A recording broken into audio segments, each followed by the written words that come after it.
มีการทำบุญจะมีการให้ทานกับบุญแต่ว่าทานใดมันเป็นบุญ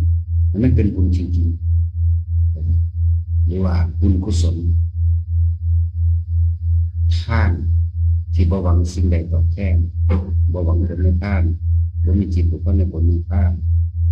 บ่ปรารถนาขอนั้นแหลกนี่อันเป็นกองกิเลสมันเป็นความอยากใดดีมีอยากเป็นเศรษฐีร่ำรวยยศธรรมดาศักดิ์มีอำนาจชนะ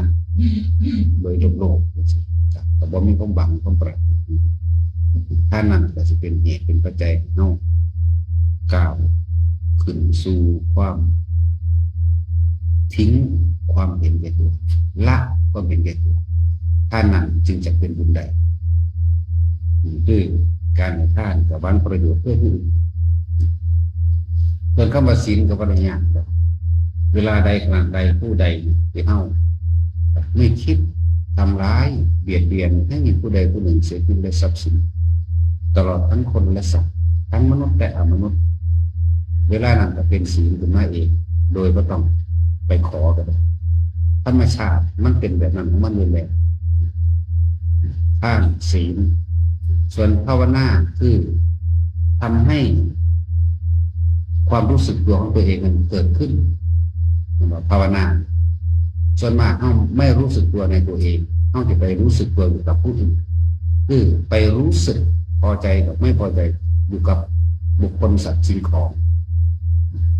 แต่ว่าหลักการใหญ่ๆมันเป็นแบบทานศีลภาวนาหมู่คฤหัสถ์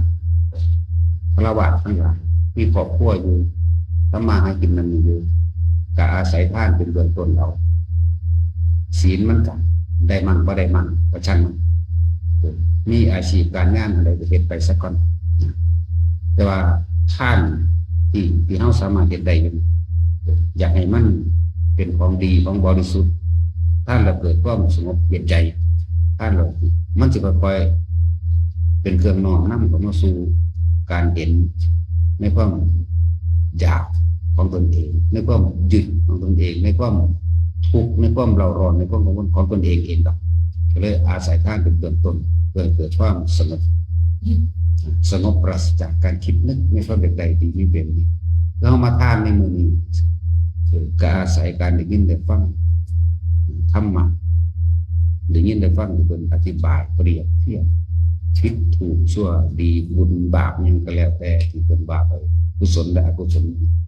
มันก็ค่อยๆอย่างนี้ได้ฟังมันก็ค่อยๆสงบไปเองดอกมันก็จะค่อยๆเห็นตามความเป็นจริงว่า